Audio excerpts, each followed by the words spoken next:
welcome everyone. My name is Amy Gonzalez, and I am the project manager for the Disability Employment Technical Assistance Center. We are simply delighted to celebrate National Disability Employment Awareness Month with you today. We are going to hear from some wonderful speakers this afternoon. First off, we are going to hear from Mary Willard from the Association of Programs for Rural Independent Living. She's going to talk about the mission, the vision, and how they work with rural centers for independent living to advance competitive integrated employment. And then we're going to hear from Sarah Baer, Central, previous slide, please. Thank you. Central Washington Disability Resources, who's going to talk about the wonderful work that they're doing to advance competitive integrated employment, in addition to sharing her unique journey of employment. And then we're going to move on to hearing the Arizona Developmental Disabilities Planning Council and their partnership with the city of Tempe regarding their BEST program, and we'll hear more about the work that they're doing today. I forgot to visually describe myself, so forgive me for that. I am a Latinx woman under the age of 40.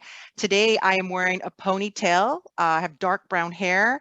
I have a button-down shirt that is forest green with black polka dots. And my background is a virtual background that I believe has a letter A behind it in kind of like an office setting. Next slide, please. So now I'm going to focus on introducing our speaker lineup to you, and then I'll turn it over to Mary from April. Our first speaker today, and I'd just like to clarify that we had a change in speakers. Initially, Sierra Royster was going to present for us, but Mary saved the day and was able to fill in as Sierra is sick. So we're wishing Sarah well wishes today. Moving on to Mary's introduction. Mary is a director of training and technical assistance at April. She is passionate about peer support, data, and ensuring that people with disabilities have equal access to communities of their choice. Mary chose to devote her time or her career to rural independent living because she grew up in a rural area with an invisible disability, attending a one-roomed schoolhouse classroom up into the 6th grade. Mary has been in the independent living movement for the past 15 years, working in various roles with youth and other leadership areas, in addition to serving on the State Independent Living Council. She's also worked as a research assistant in an array of other positions in the field. And one of Mary's favorite mantras is that with community, we are stronger, and we will be the first to admit that she is only the smartest people that she surrounds herself with. Next up for our line of introductions is Sarah Baer.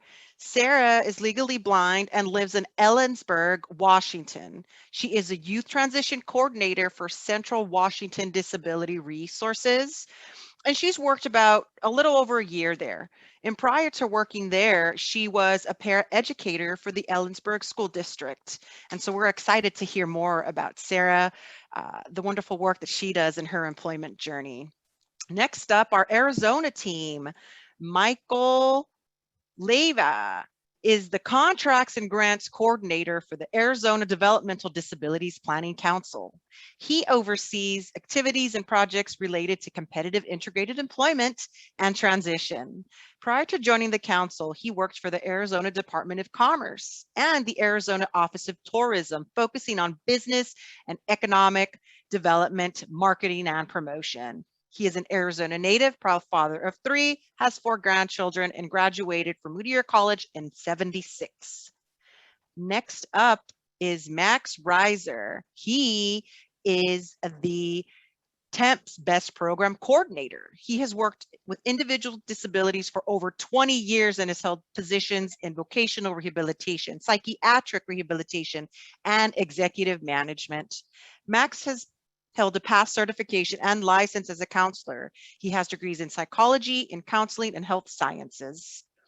Our last presenter is Nanette Odell. Dr. Odell started her journey with the BEST program as the external consultant and program evaluator, then was later hired by the City of Tempe as their ADA compliance specialist and BEST grant manager. She has lived or worked with people with disabilities all of her life and has decades of experience in the field of vocational rehabilitation. Next slide, please. And now I'm going to turn it over to Mary. Take it away. Thank you. Thank you. And again, my name is Mary Willard. My preferred pronouns are she, her, hers. I am a Caucasian female with blonde shoulder-length hair, and I'm sitting in front of a blurred background. I'm actually just going to be very brief because the meat of our presentation is really going to be hearing from Sarah. And I'm wondering if there's a next slide, perhaps. Thank you. So again, I work for the Association of Programs for Rural Independent Living, or APRA. We are a grassroots and advocacy membership organization. Hopefully many of you have heard about Centers for Independent Living and statewide independent living councils. Those make up most of our membership. And really what we do is all about supporting Centers for Independent Living and young people with disabilities in their communities in order to, live, love, work, and recreate in the communities of their choice. So one of my favorite parts about April is our youth program. Every year we have a conference. We have over 150 young people who join that. During that time, we provide leadership and development opportunities. Our favorite part is to really talk about employment. We talk about things such as understanding your disability, when and how to disclose your disability, what are your rights and responsibilities as a person with a disability, and all of the fun little things that go along with that. Along with our conference, we're very excited that we're going to be starting an entire youth leadership academy. We're kicking that off this year thanks to a grant from the Ford Foundation, and we will be working on helping young people with disabilities in order to gather. Sorry, I'm watching the chat. Yeah, Mary Willard does have an email. I'll send it to you. So we do basically helping people to build skills that they're going to need to live and work in a professional world. The number one thing that we do at April is peer support. We are strong believers that the best experts in the room are people who have been there and done that. We have a Real Conversation series and our Youth Coordinator Connect series. And this is an opportunity for professionals in the independent living field to get together and share programming ideas and to share resources. We don't want anybody recreating the wheel. Another thing that we do at April is we put together toolkits on really how to engage young people while they're learning. We really want to make sure that they're learning in a fun way, because we know that that's how it's going to stick. Some of my favorite programs that we've supported over the years through our peer support program are Centers for Independent Living, who have started mentoring days. We've seen some really exciting work done in the rural areas, talking about mentoring and actually going to a workplace for the day and volunteering. In a rural area, we've seen that look very exciting and different. We've had folks working in horse barns before. We've had folks out there mentoring with farmers, and really the Centers for Independent Living are the ones who are doing the tough work, and we're just helping to provide that training and technical assistance in order to help make sure that their programs go off without a catch. And I literally could talk all day long about April and how we support young people because it's what I'm passionate about. But I think you all are really excited to hear from one of our partners, So Sarah actually has been a part of our Youth Coordinator Connect program for the past year. And that's where we have young people with disabilities or people with disabilities who are running youth programs get together and share what they're doing. And so I think, so I don't use all of her time, I'm going to turn it over to Sarah.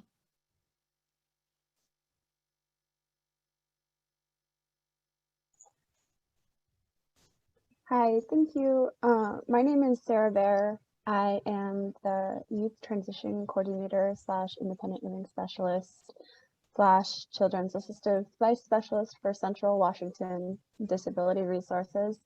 I am a 28-year-old white female with pink and purple hair. I wear glasses and I am currently wearing a black sweater. Next slide, please. So I work for a Center for Independent Living in Central Washington State. We cover 5 different counties within that area in Central Washington State. And over the past year, I have been working on trying to create programs to help youth to be more independent and like do youth, sorry. So the program I'm talking to you guys today about is our Youth Summer Job Exploration Program.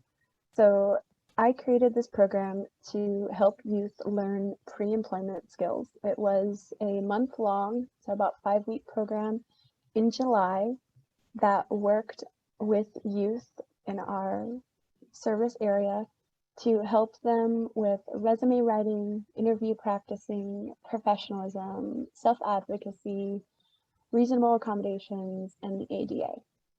Next slide, please. The purpose of the program was to help youth learn to be independent and go after the jobs that they wanted. So within that first week of the program, we talked about, you know, who are we, what is our disability, how do we present ourselves in a work environment. We worked on creating resumes. So everybody left the program with a generic resume. We all sat down together virtually or in person to create this resume step by step.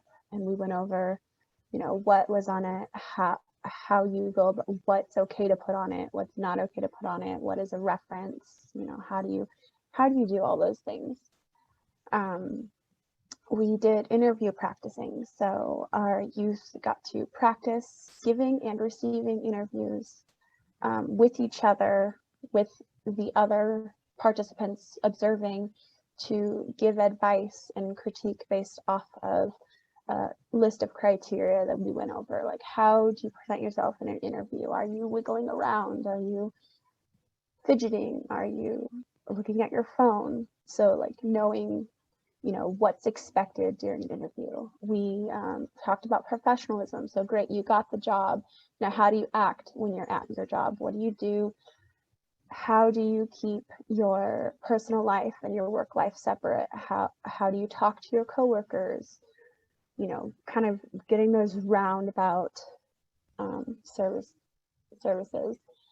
Something else that we did in the program is we did some observation of employment. So there were a few places within our counties that we serve that I was able to take my group of youth, some virtually and some in person, to these places of employment where we got to observe, you know, people working, and then we were able to ask them questions like, how do you like your job? What do you wish you would have known about your job before you got hired?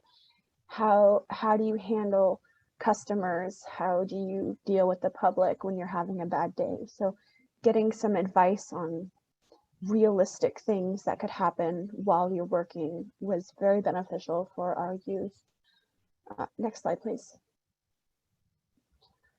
This program was funded through our Part B program. So Part B is a state funds that come, it's from the state of Washington that goes to DVR, and we are a sub-grantee.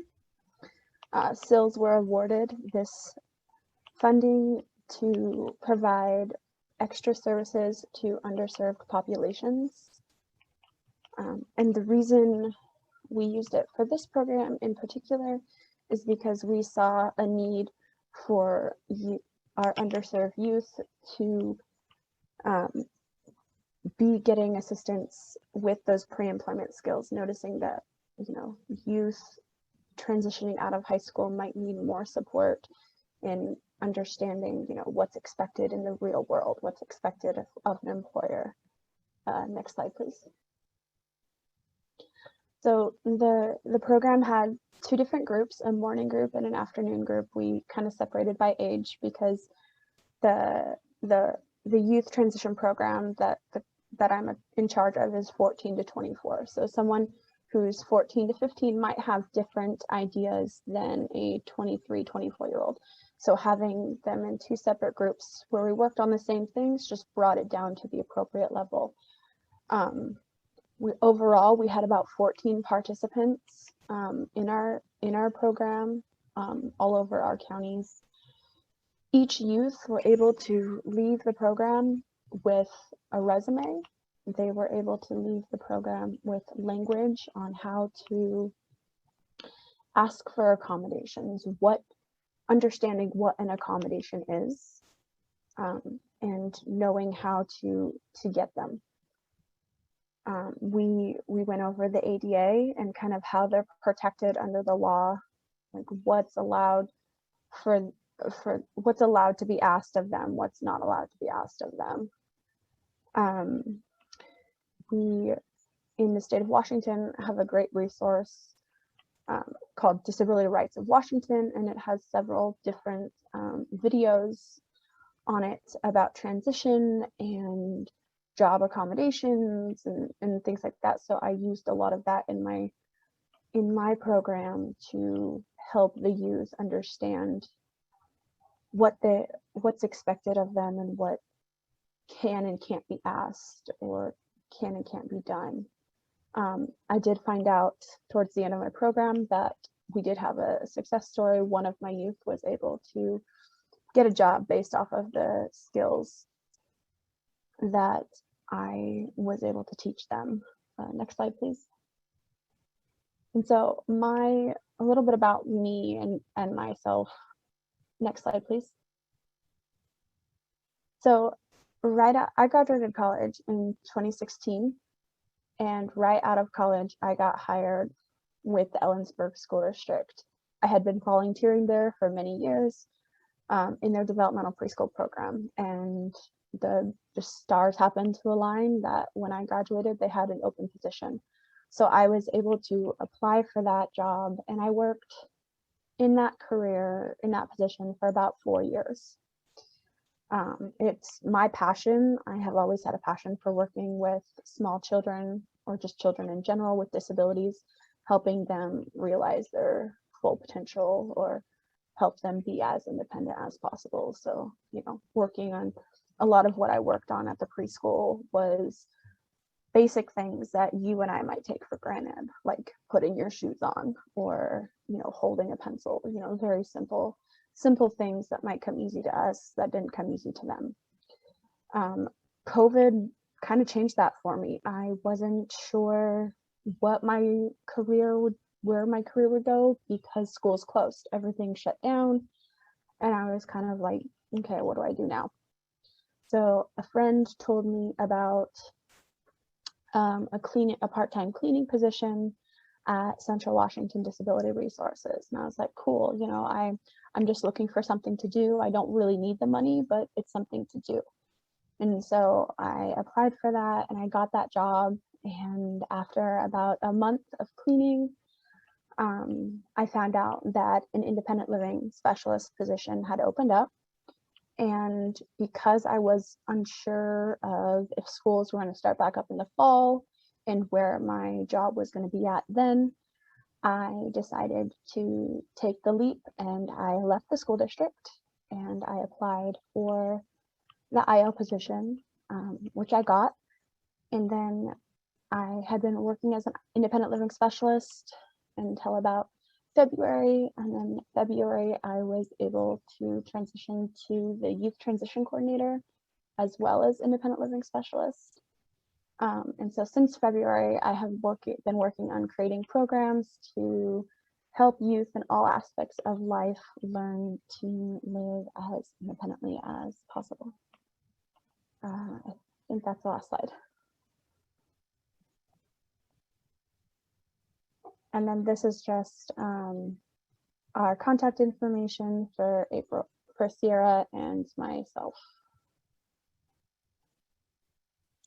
And I think Excellent. Thank you so much for that. I'm sure we are going to get some questions, but for now, what we will do is advance the slide. Next slide, please.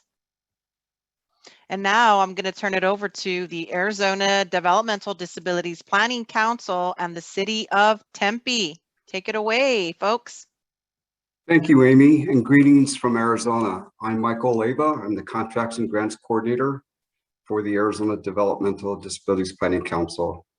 I'm a Latinx male with gray hair. I wear glasses. I'm wearing a checkered blue shirt today with a red tie. Behind me is a brown striped wall. The pronouns I use are he, him, and his. And Amy, thank you for inviting us today to join you. I'd like to thank the Disability Employment Technical Assistance Center for hosting today's webinar and for inviting the council and the City of Tempe to share information and help celebrate the importance of including people with disabilities in the workforce during National Disability Employment Awareness Month. Joining me today will be Dr. Max Reiser and Dr. Nanette Odell with the City of Tempe. Next slide, please. Next slide.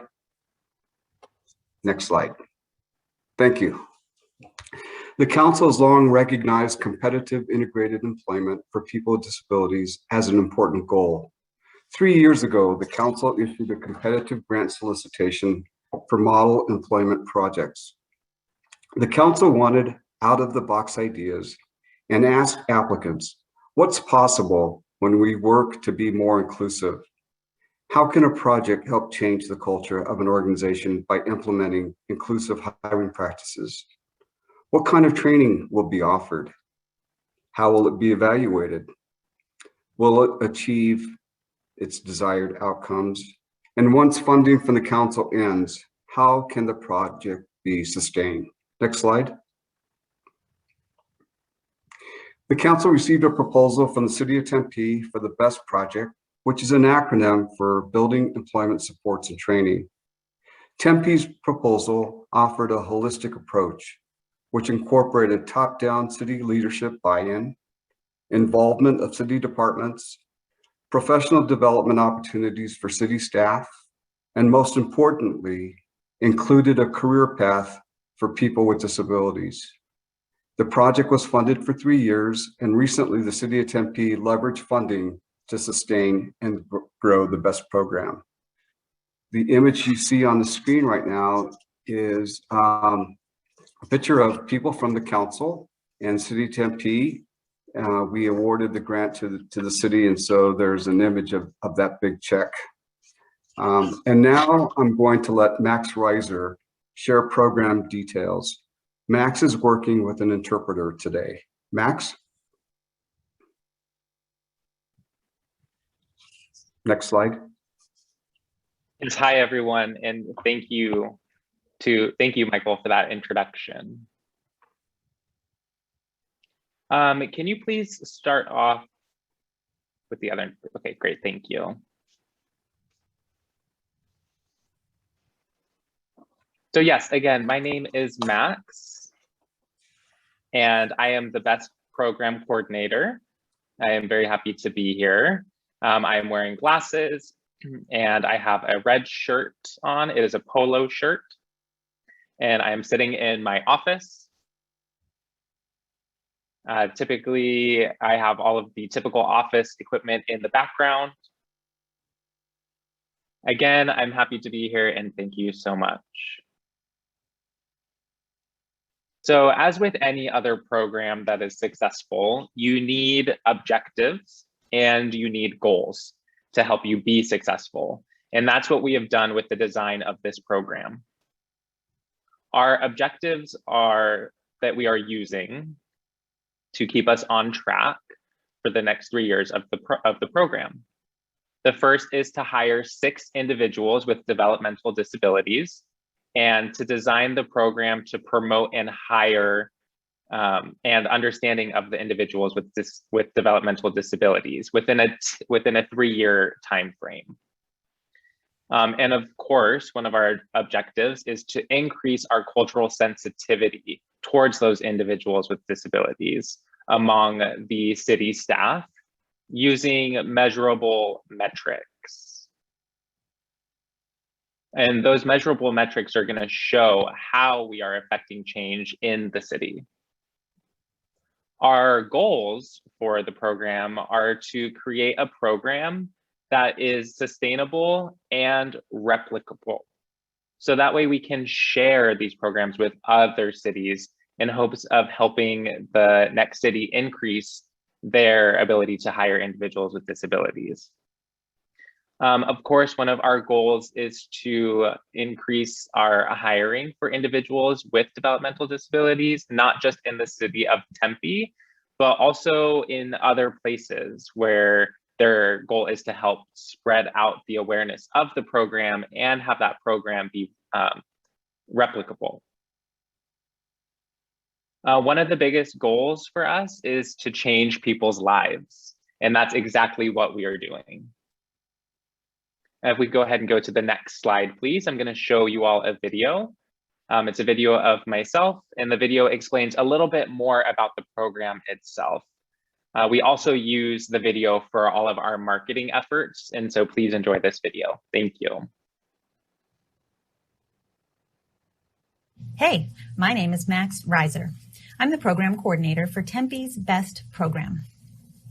I'm here to tell you all about BEST, what it is, what we do, and why we think it's important. What does BEST mean? B is for building, E is for employment, S is for supports, and T is for training. For the last 3 years, we've been focused on building this program to provide employment opportunities for people with disabilities. Why? Unfortunately, many people with disabilities face challenges in finding work for a variety of reasons, usually because of discrimination, bias, and a can't-do attitude. Sadly, this has resulted in an 85% unemployment rate for people with intellectual and developmental disabilities. That's why the city of Tempe became the first Employment First city in Arizona. The goal of Employment First is helping people with disabilities find employment. The city is committed to improving access and hiring people with disabilities. The city of Tempe also created the BEST program to show municipalities how they can improve hiring outcomes for people with disabilities. Funded by the City of Tempe and the Arizona Developmental Disabilities Planning Council, ADDPC, the program focuses on helping people with developmental disabilities find competitive employment with the City of Tempe while providing them with the necessary support to find and keep employment. How does BEST work? If you are an applicant, we start with an intake process where we get to know you, what your strengths, interests, and skills are.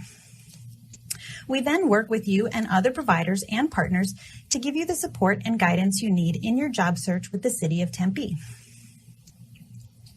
When hired, we stay with you and provide the support you need. We offer support services like job coaching, financial literacy, and more. The focus is you and your success. Our goals are simple. First, to help you get a job with the City of Tempe. 2, help you achieve independence on the job. 3, increase disability awareness and inclusivity. And finally, become a model program for other communities. All of these things require a collaborative effort to become successful. The model for the BEST program has often been described as using a tree. For example, a tree needs fertile ground to grow, and the City of Tempe proved to be a good place for a program such as this, as seen in our Employment First efforts. You need to have good seeds to plant, and we had that with the funding from ADDPC. This program was supported by the collaborative effort of many partners, and successes are what we've had with BEST. Over 150 staff have been trained on disability awareness and cultural sensitivity. From that training, we've seen staff report an increase in disability awareness and cultural sensitivity. We collaborated with many organizations and built partnerships that help people find work. Finally, we've had 5 program hires. Each of these new employees will impact many around them. In the end, it's not just how many seeds you have in one apple, but how many apples you have in each seed. That's all we have to share about Tempe's BEST. If you're interested in learning more about BEST as a provider or a job seeker with a developmental disability, please go to the URL on the screen. Thank you, and we look forward to hearing back from you. Next slide, please. Thank you. So what I want to briefly talk about now is our target audience. Some of us have gotten a grant from the ADDPC, and we have been creative with our program. And the program is replicable, and it's a model for other programs in the hopes that it will improve their hiring process with people with disabilities. And we have an example of what other cities can follow. So the city of Tempe with the BEST program. Our target audience is, of course, including other municipalities in Arizona, but also the United States at large, in hopes that we are able to reach people abroad as well. We want to make this program as well known as possible so that other people can follow the program and we can help them improve how they hire people with disabilities and the people that work with them. And so we are also interested in having a public and private organizations, so that way they can at least use this program to help them with their elementary programs and the programs that they own, so that they can improve their hiring process with people with disabilities as well. We're also interested in having an ADA, American with Disabilities Act coordinator, and human resources specialist. So that way people from all over can learn about the program. And we're also interested in having a disability-focused organization such as VR, or focusing on people with developmental disabilities as well. And we know that people can learn from the program, and we hope that we can be a model of the program for all of the different regions and that we work with. And lastly, we're interested in having job coaches and also advocates as well, so that way they can know about the program. So that is it for me. Next up, I'm going to turn it over to Dr. Nanette Odell, who is going to talk about the rest of the program. Thank you, everybody.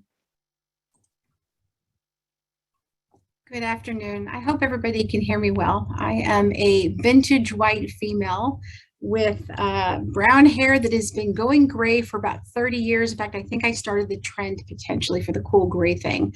I am in my office with blinds behind me, and I have a bright blue shirt on, and I am wearing glasses. I am also a person with disabilities, multiple visible disabilities, and I'm honored to be here with you all today. We're talking about sustainability, and one of the things that Max was just talking about was the target audience. And so as we talk about sustainability, one of the things that we've done is we've presented to a variety of audiences, including the Arizona ADA Coordinators Coalition. And that was one of the groups that he was mentioning there. But one of our ideas here is, of course, we want to make sure that we have sustainability. And so one of the efforts with that then is that we've had communication with vocational rehabilitation. And the goal, of course, was to try to see if we could maybe potentially become a vendor for career exploration. We've also been in communication with a program called Project Search. And Project Search specifically focuses on transitioning students from high school into careers. And then, of course, we've requested city funds, city general funds to continue the program. And then we're looking at exploring various job coaching and mentoring options internally. Next slide. So replicability is an important piece of this. We want to make sure that other organizations have the opportunity to learn from our experiences, both the things that we've learned, the good, the bad, the ugly. There's just been quite a learning experience for the last 3 years or so. And so one of the things that we've done is we have created a program, the replicability program. We call it the Municipal Toolkit. And there's a lot of great pieces of information there. We have our intake forms, we have videos of the training that we've done, we have our program guide, and all of those are available online for you to take a look at and to learn more about what we've done. Go ahead, next slide, please. Next slide. Okay, there we go. And so then the outcomes, of course, are, well, there's been a lot of exciting things. So one of the first ones was that Arizona became, or Tempe, I should say, became Arizona's first employment first city, which is, of course, very exciting. We were very fortunate we've been able to leverage city funding to maintain and to grow the program. And then again, we're very excited to have created a program that is replicable.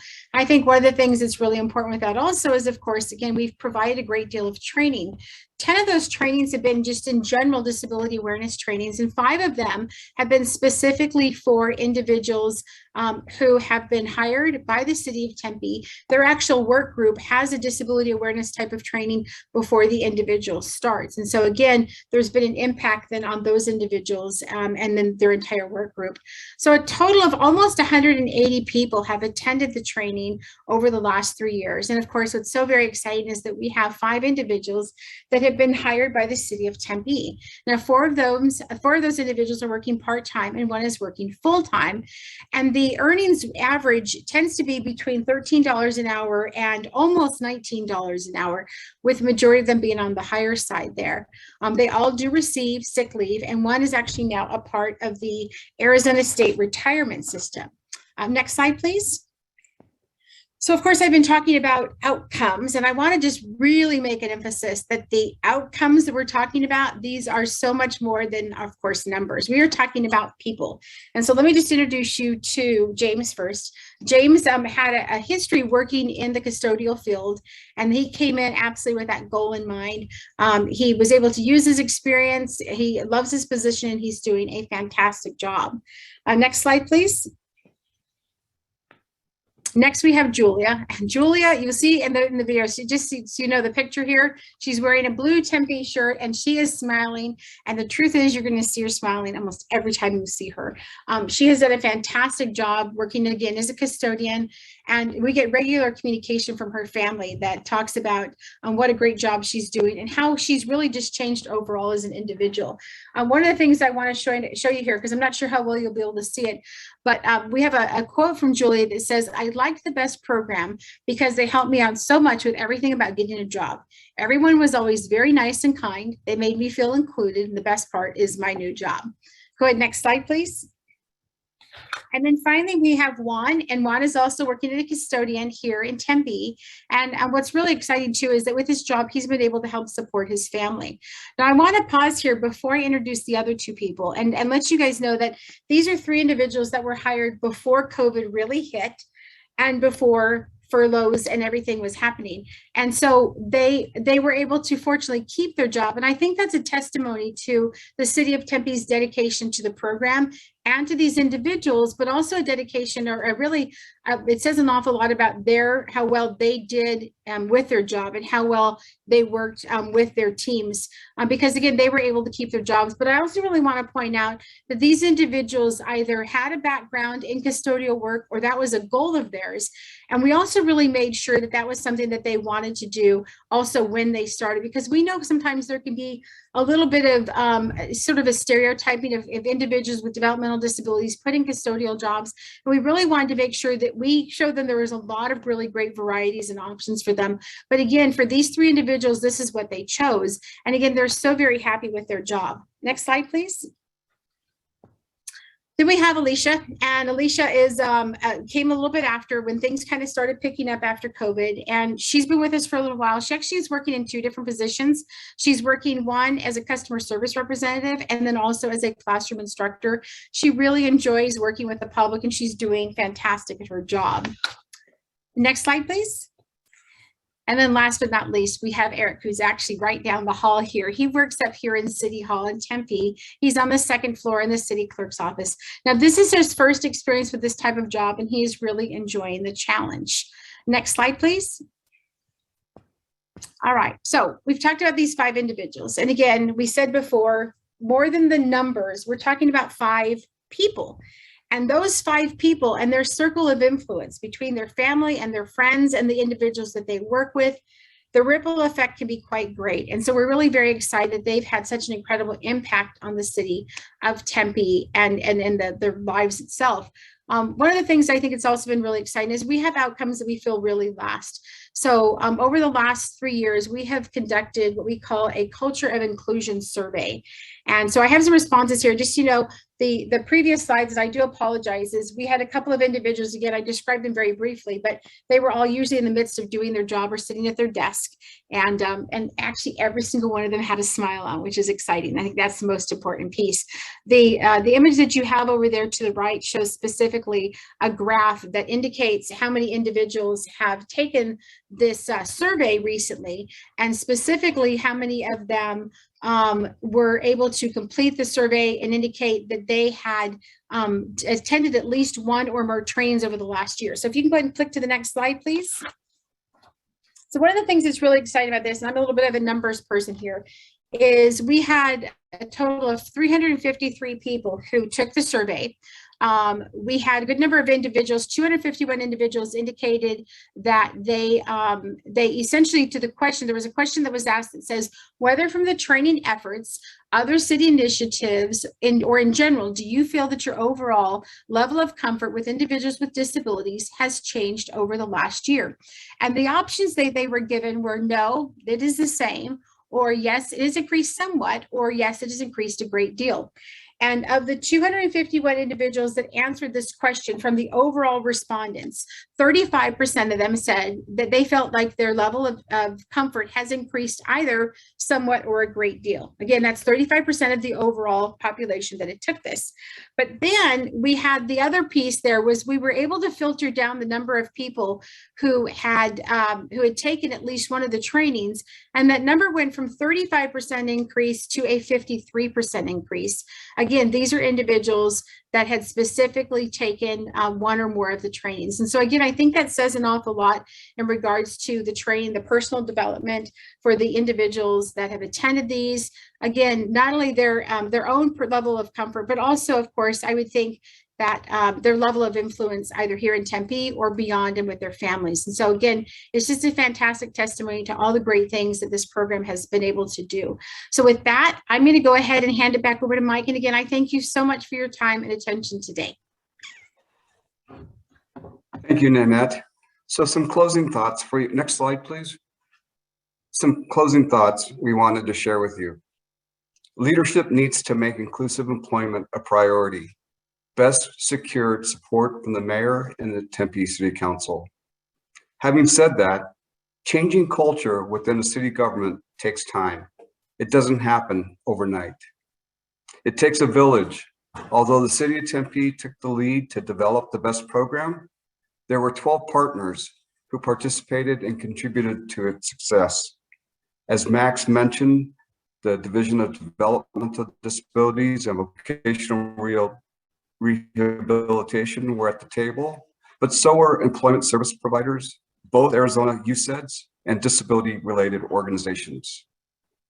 Tempe has created a model that other cities can follow. Just this past week, the council was contacted by Wisconsin for a similar program in Madison. Word is getting out about BEST. And finally, with funding and support from the Arizona Developmental Disabilities Planning Council, the BEST program planted good seeds. They're removing obstacles, nurturing the seeds, and now celebrating the cultural change that is occurring in the city of Tempe. Thank you.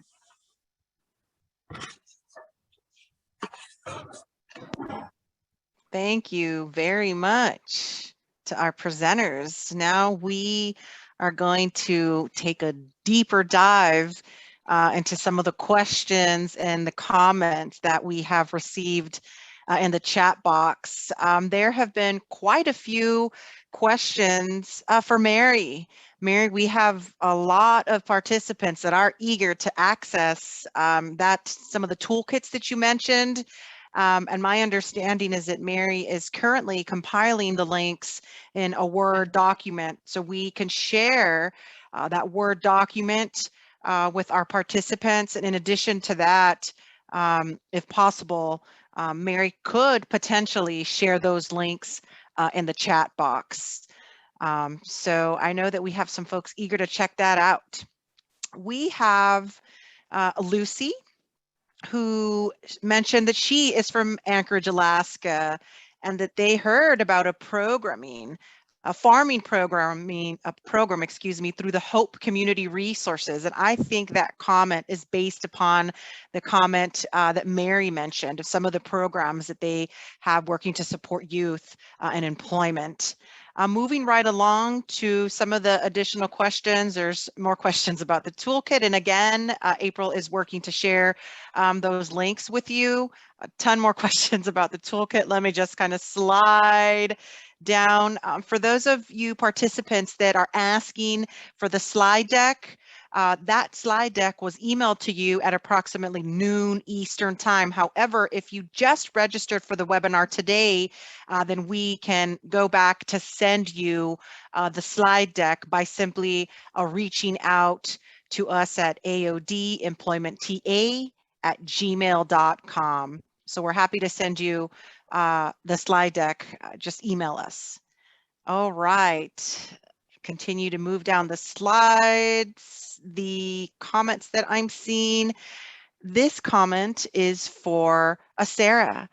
Karen or Jill from Nashia mentioned, what a unique, unexpected, and meaningful path to your current role. And let's take a deeper dive, Sarah, to asking you a few questions. The first one is about the program that you had to help youth build employment skills. You mentioned that there was a success, that one of the individuals that you supported got a job. And so we're eager to hear where they worked and how that arrangement is going on right now. So I'll turn it over to you, Sarah, to elaborate for us on that. So I can only elaborate a small amount on that. I do know that they got a job working with some close family friend type situation in their home area. So they were able to find a job within their home community to help support their family. And that's all I really know about that. I'm sorry. Got it. No problem. And I think that just goes to really play upon the importance of staying connected and networking and really leveraging, right, your contacts and your connections to expand upon employment opportunities. So thank you for sharing that, Sarah. Another question for you. Do you have any specific advice or recommendations for self-advocates or family members that are looking for employment, that are on the hunt, but somehow maybe just can't get to employment? Any tips that you have? I think that your best opportunity for employment is honestly working on that resume, how you sell yourself to the general public and the people you're applying for.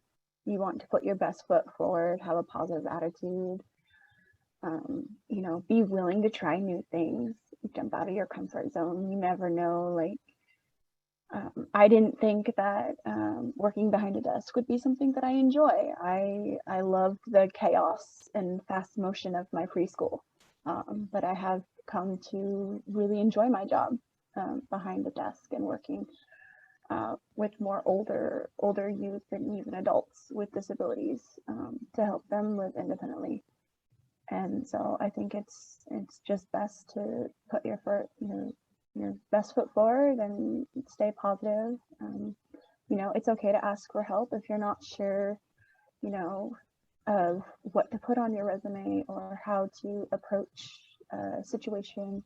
Definitely, it's okay to ask for help. It's okay to look for resources that might help you better yourself before you can jump into employment. Yeah, I just think moving forward, just try to stay positive and put your best foot forward. Awesome. That can-do attitude is really important, right, Sarah? So the next comment we have, thank you for that, Sarah. is a comment for Max and in the Arizona team. Impressive video touching on the BEST program. Good job, Max. And then hand waves. The next comment is from Gwen Allen, and she's basically reaching out to Max for assistance on maybe a presentation or connections. And if I'm not mistaken, I think Max replied and confirmed that he will be reaching out. So thank you for touching base and wanting to connect to build upon the wonderful program, the BEST program. Moving right down, we have a comment Yes, from. thank you. Yeah, no problem. Do you have anything else to say? Please feel free to.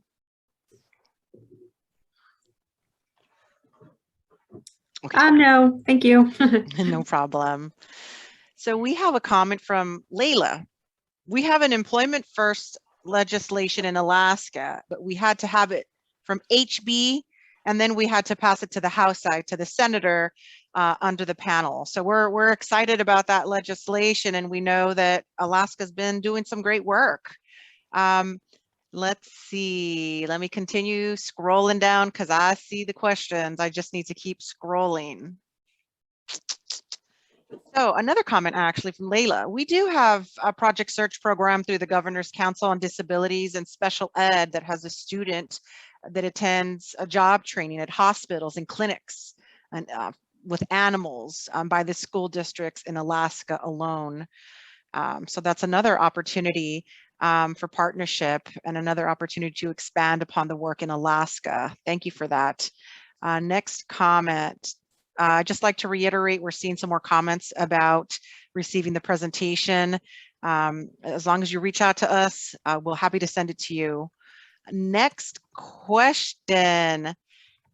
Just reiterating that our participants are super eager to see those toolkits, Mary, from April.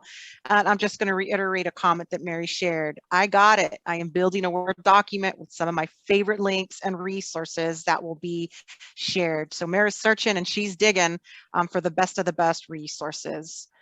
Next, we have a comment from Alan Bergman. Great to hear from you, Alan. I specifically understand this is for the Arizona team, so you're on the hook, guys. This is a very great start. It does appear that the 5 individuals who are working are individuals with some work history and not folks who appear to have more significant disabilities, which is an issue with Project Search.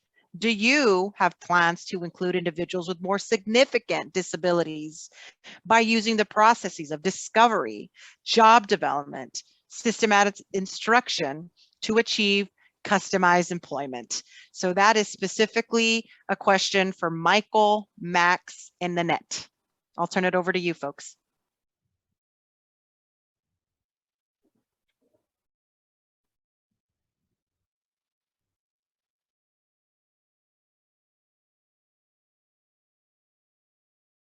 Are you guys there? Yes, I'm sorry, we're here. I think so Max is the program coordinator. We certainly have a greater level of understanding of what kind of the next steps would be. So Max, I'm hoping, I think you can hear, you're here still also?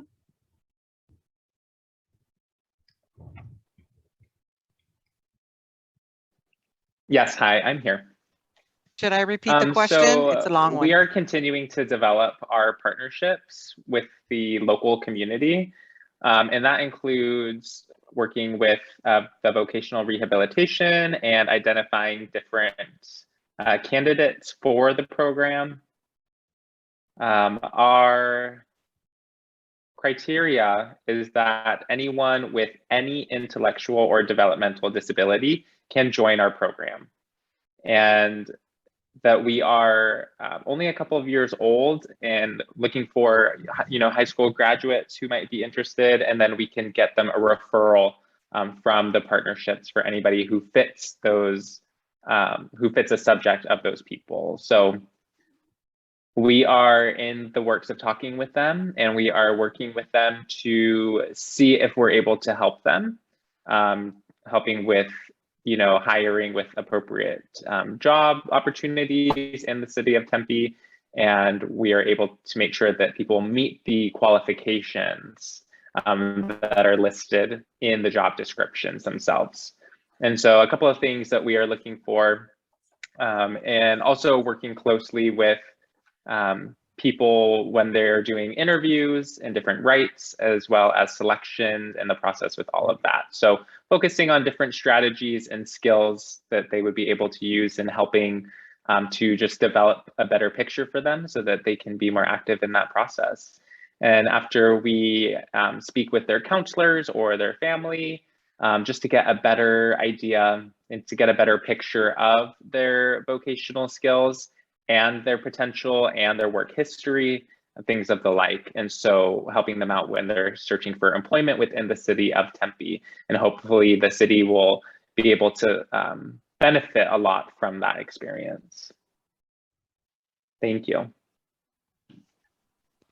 Excellent. Thank you for addressing that, Max. We have a question from Tasha's self-advocate advisor on the DETAC project, Nicole LeBlanc. And this is for our colleagues in Arizona about the BEST program. How easy was the transition to remote work when the pandemic began? Let's talk about how COVID has impacted the BEST program. Max, Nanette, Michael?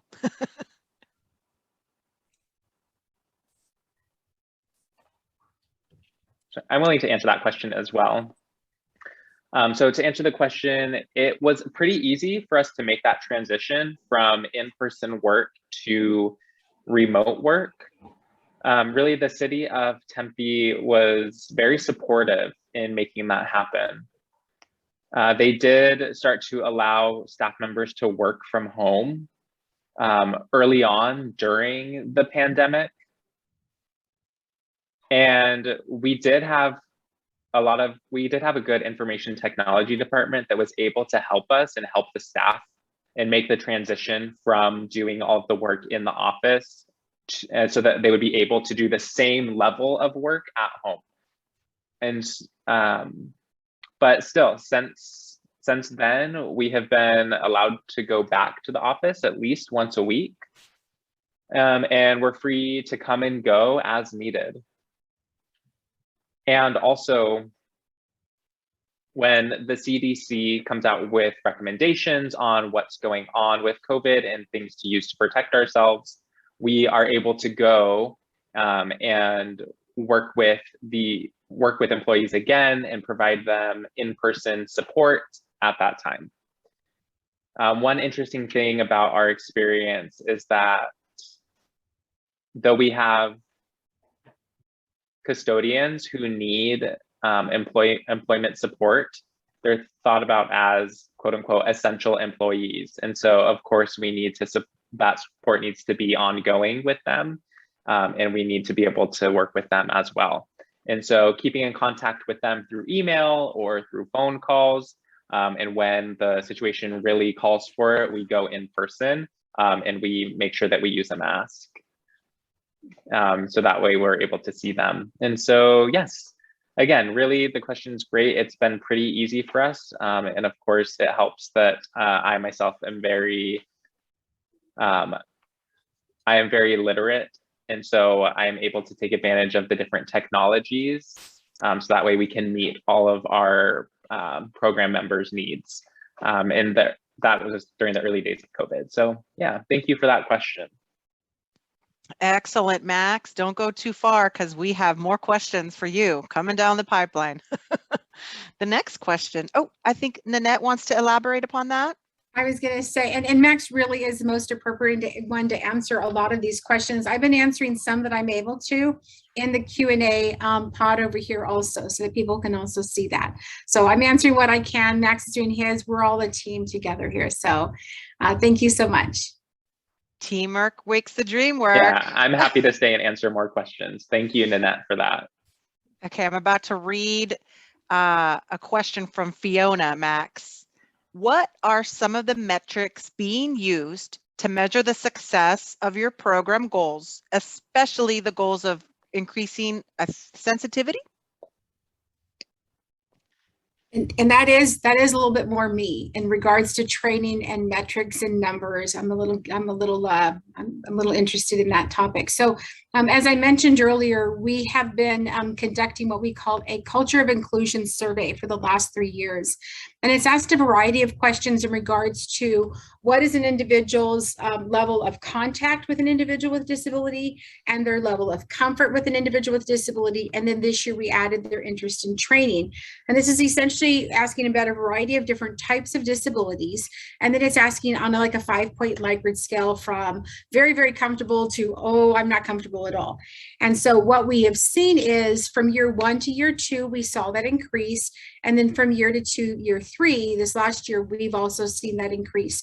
And what we've consistently found is that when we look at the overall numbers of individuals who take the survey, the overall numbers seem to increase from year 1 to year 2, then to year 3.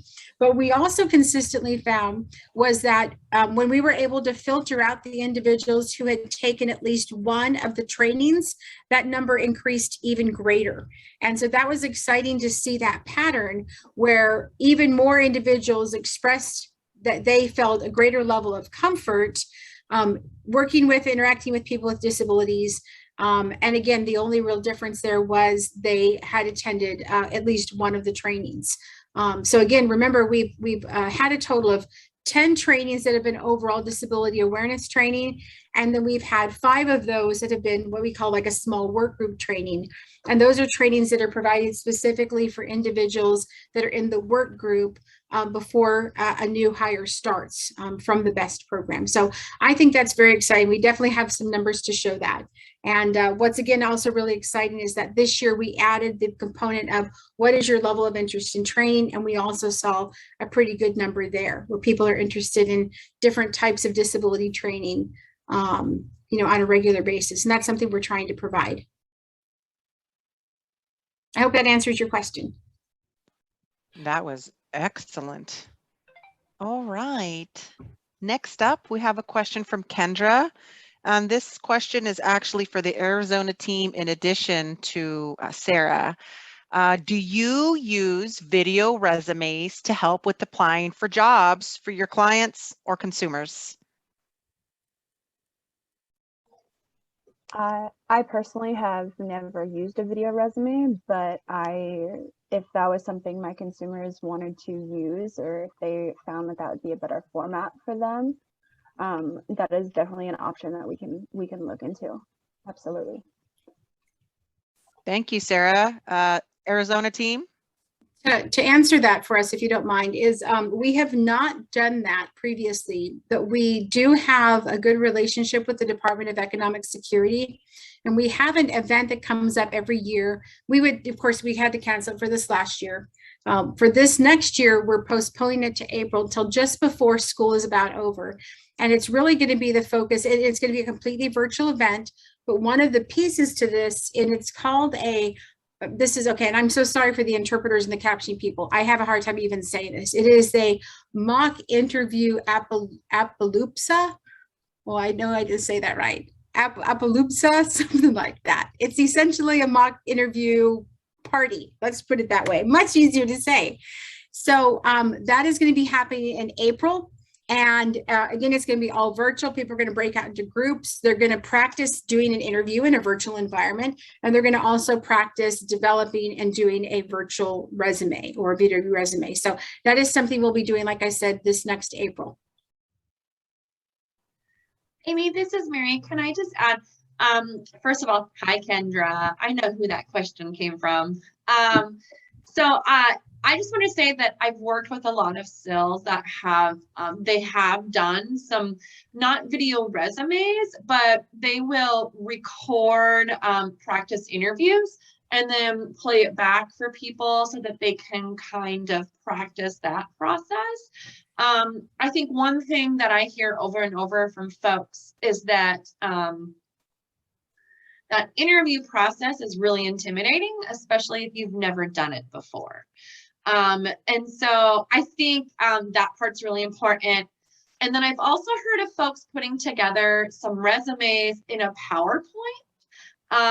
And so it's something that they can use to kind of practice that interview process, if that makes sense.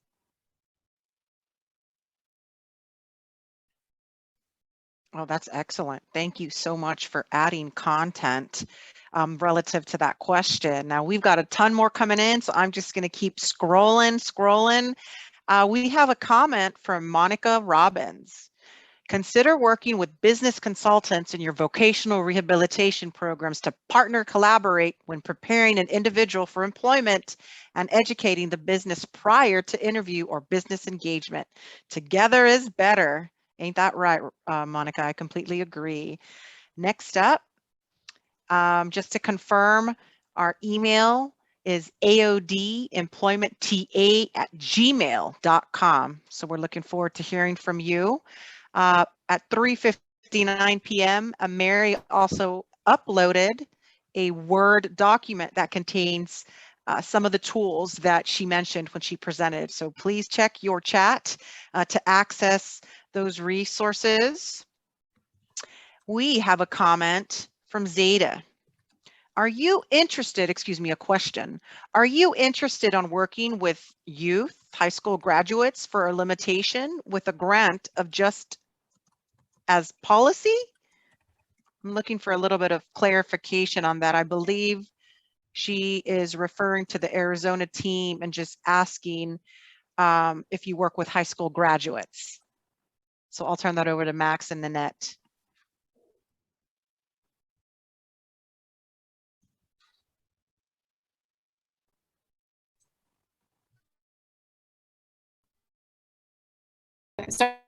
Sometimes Max and I are like, are you answering? Am I answering? I don't know.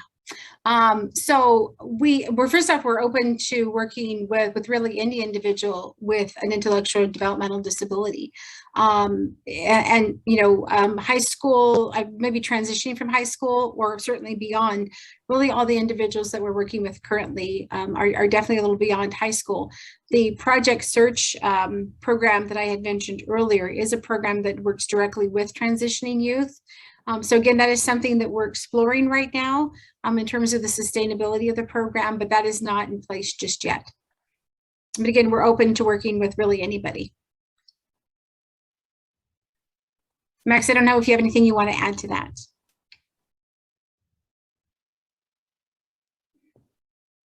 Oh, just wanted a comment to slow down a little bit. We're getting requests just to slow down in the speaking for the captioning. We will slow down, I promise. Thank you, guys. Okay. And I am so sorry because you can see I literally have little Post-it notes around me that say, slow down, slow down. And Max said, I have nothing to add. That was a great answer, Nanette. Thanks. Okay, well, thank you for that. I am moving right along to the questions that we have in the chat box. We actually have a comment from Elizabeth Bull.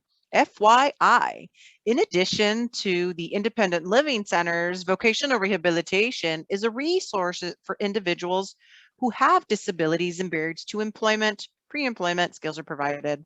It tends to be a hidden gem. Simply research VR within your state.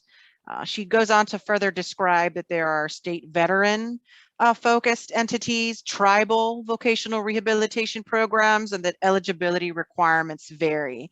So if you haven't reached out to your local vocational rehabilitation program, please do so. If you have and you've had an unpleasant experience, then we tap into our local protection and advocacy agencies to help with submitting a request through the client assistance program.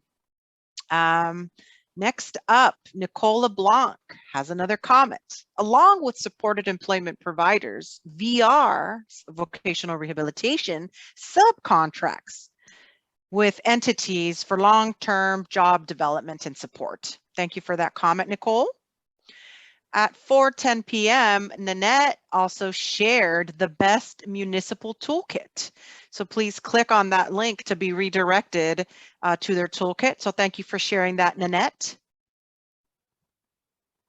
We also have Michael Leva, who is the contact at the Arizona Developmental Disabilities Planning Council, who shared his contact information. So if you're interested in partnering, if you're interested in learning more information, please reach out.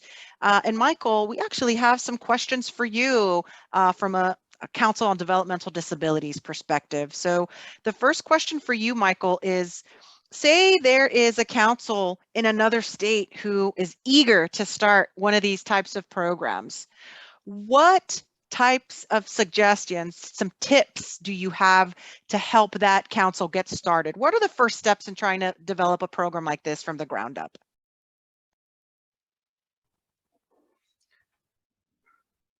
Well, you want to make sure that you issue a request for grant application. If you have to go out for competitive solicitation, you want to make sure that it includes all of the elements that you'd like to have included in your program.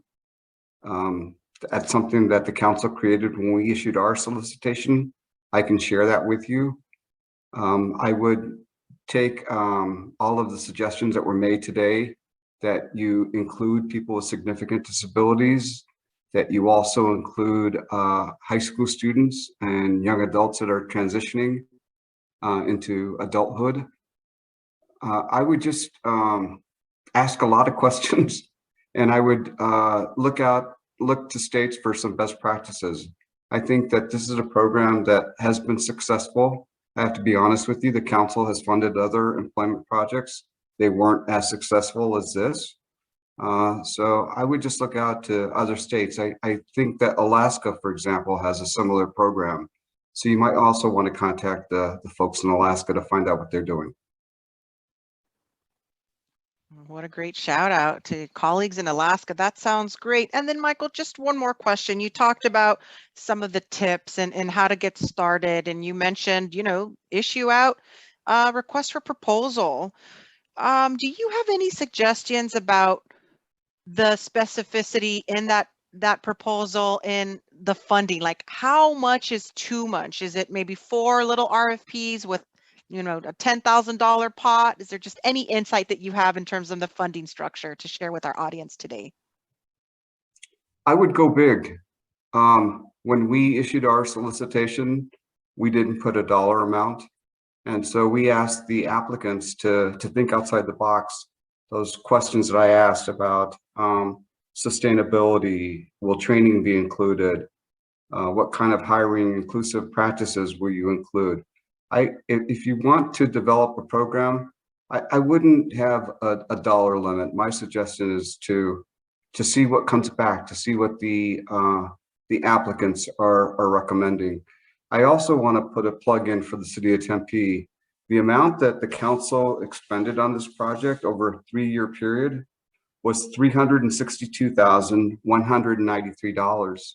But the city of Tempe contributed $380,000. So you can see that there was tremendous buy-in from the city of Tempe. And that's something that you also should ask for is, the in-kind match. Are there other organizations that can also partner on this kind of project? But again, my suggestion is to go big and not be limited by a $10,000 or $20,000 budget limit, because I think that if you go that route, you're going to have a smaller project. Shoot for the stars. I love it. Thank you for clarifying that, Michael. We really appreciate that. I think that when so many of us kind of start off, it's like, well, what's too much or what's a good starting point? So I think that really helped the audience connect the dots. Nanette, let's hear from you. I have another comment in regards to that. One of the reasons I was hired as the consultant and evaluator for the program before I was hired on by Tempe was I had been part of a program through the city of Phoenix. It was called ClearPath. It was a job internship program for people with disabilities.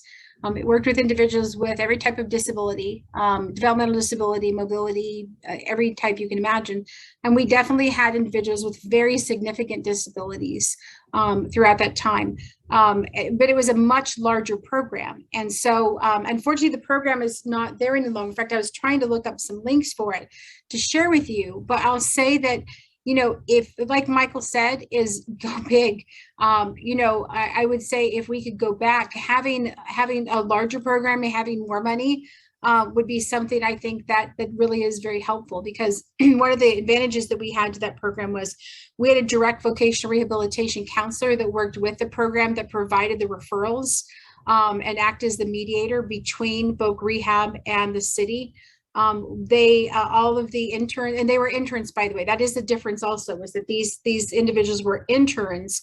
And in some cases, they were then hired by the city of Phoenix, but there was no guarantee. This specifically is individuals that are being hired by the city of Tempe. So these were interns that did, I believe, 4 months. They would also go to class twice a week, learning job interview skills, resumes, applications, problem solving, skill setting, you name it, or goal setting. And then there was also a resource coordinator that worked with them to help them with other resources, housing and Social Security and food stamps and a variety of other things, so that we had this very holistic picture.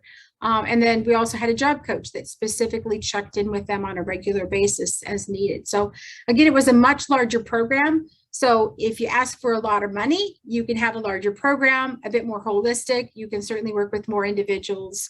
But I do think that there can be an advantage to hiring individuals and starting them off in like a short-term or an internship. And the reason I think that can be helpful is, while ideally we're hiring individuals with disabilities just like everybody else, because there's no difference. Unfortunately, because there is a bit of fear with some people, they're not really sure. But you and I, we all know on this call, we all know that once you hire an individual with disability, you go, well, this is cool. This is like nothing, no big deal. I was all nervous, but this is great. But again, getting people past that hurdle, I think, can be a little bit challenging at first.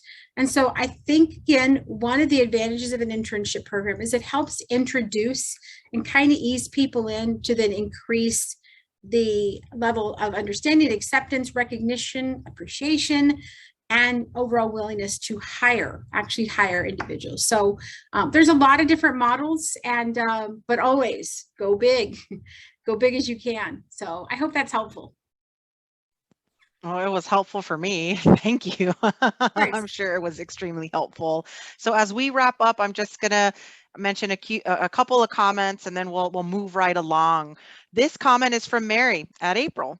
I would say that we have a ton of centers for independent living that work with pre-employment transition service funds in prepping for employment and building on those soft skills. When I worked at a center for independent living, we actually used to also be a work assessment placement, which was an FFS opportunity for the Center for Independent Living and a great learning opportunity for the young person.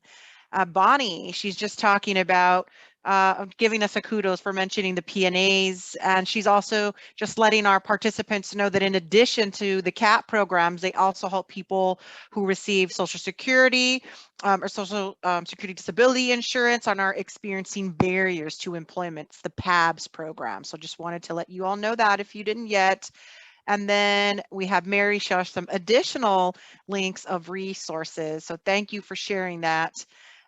We have one last question or comment that I'd like to get to in the Q&A. It's from Tom. He says, on the topic of video resumes, we've created a tool for doing multimedia resumes that include video elements as well as other media. And he shared a sample in the Q&A box. And so what I'm going to do now is share it with everybody in the chat. I hope this looks okay. Yes, it does. It came out okay. So great. So thank you for sharing that resource, Tom. As we know that video resumes are crucial, especially for individuals that have challenges articulating themselves verbally. So there's power in video. So thank you to our presenters. I'm going to wrap up by asking ChairNet to move to the next slide, please, so we can give you some center updates. As a friendly reminder, we are facilitating office hours on Friday. And what are office hours? This is an opportunity for participants to take a deeper dive with today's presenters. Are you stumped on maybe a process, or just there's a barrier to helping the people you support to achieve competitive integrated employment? Well, join us on Friday from 12 to 1:30 Eastern Time, where you have an opportunity to receive free technical assistance from one of our experts on the call today. So please join in.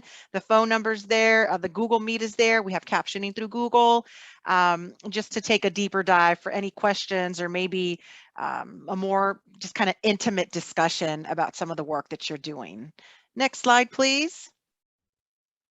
We are also very excited to share that our upcoming webinar on November the 9th is going to focus on financial literacy, providing people with disabilities with the tools and the resources that they need to excel in financial literacy and economic stability. So join us on November the 9th from 3 to 4:30 Eastern Time. Next slide, please.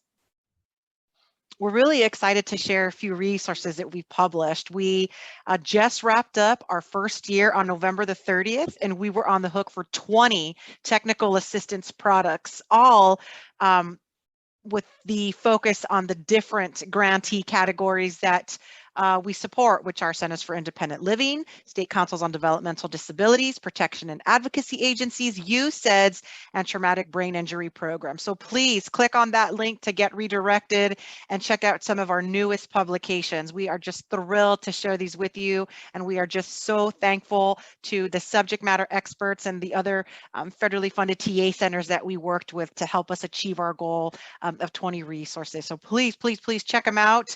We are trying to post the resources in phases so that we won't inundate our audience with quite a few emails. So just please check them out on our website. Next slide, please. And so I just want to stop a moment to remind our audience that we do have opportunities to provide more in-depth training and technical assistance to any grantee that's in need. So if perhaps maybe you're working with a state team and you're just unsure about how or where to turn to get some technical assistance, you may click on those links and get redirected to our technical assistance tab where you input your request. And perhaps you're unsure of what you can ask for, or what kind of help you can get. I can give just a broad brief example of some of the questions or technical assistance requests that we have received. Some are simply just asking us for employment data for states and grantees that are working to create an employment first policy, or some legislative work in conjunction with the Association of Persons Supporting Employment First. We have also received requests for links to help family members with finding scholarships or opportunities for post-secondary educational outcomes for the people in their family. And so we've also worked with councils who have a request to solidify maybe some legislation and strengthen their partnership under the Employment First Task Force. We've also been approached by some university centers who would like us to take a deeper dive into some wonderful research that they've done relative to their employment and day services under the Home and Community Best Services waivers, and how they could strengthen that report and the partnership that they are working with through Employment First in their state. And so that's just a very brief example of some of the requests that we've received for technical assistance. But feel free to reach out. And what we typically do with that structure is you submit your request via the website, and then we reply to you to confirm that we received your request. After that, we schedule a call with the grantee and any of their stakeholders to take a deeper dive into that technical assistant request. And then we identify subject matter experts who internally from the team will be overseeing this technical assistance request. We schedule a meeting, and then we take a deeper dive into helping you achieve your goals. So please do not hesitate to reach out to us. We are eager to hear from you and eager to support you in your work to advance competitive integrated employment for people with disabilities. Next slide, please. I think that's our contact information. And so we had some individuals who were eager to get our email, who wanted to know what our contact information was so that they could reach out. And so here you are again, aodemploymentta@gmail.com. And then the website has, the link at the bottom is our website. If you're curious to know, well, I'd like to check out your newly published resources, all you have to do is click on the top to resources and go to DETAC publications, and you can sort them out by grantee category. I also want to make a special shout out.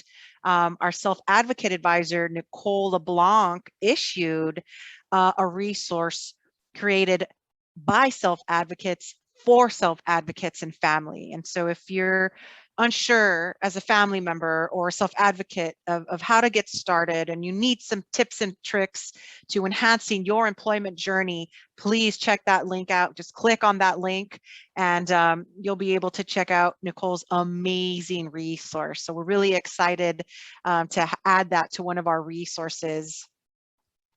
And last but not least, I'd like to thank everyone for joining us today to celebrate National Disability Employment Awareness Month, America's Recovery, powered, excuse me, by inclusion. So we're looking forward to seeing you at office hours, and we're also looking forward to seeing you at our next upcoming Community of Practice webinar on November the 9th. I'd like to also take the time to thank our wonderful presenters for being here today and sharing their resources, sharing their time. It's been a pleasure getting to know everyone and more about the wonderful work you're doing. And we look forward to seeing you on our next webinar in November. So thank you so much for being here today. And we really appreciate you being with us today to celebrate Andy. So thank you again. Bye-bye.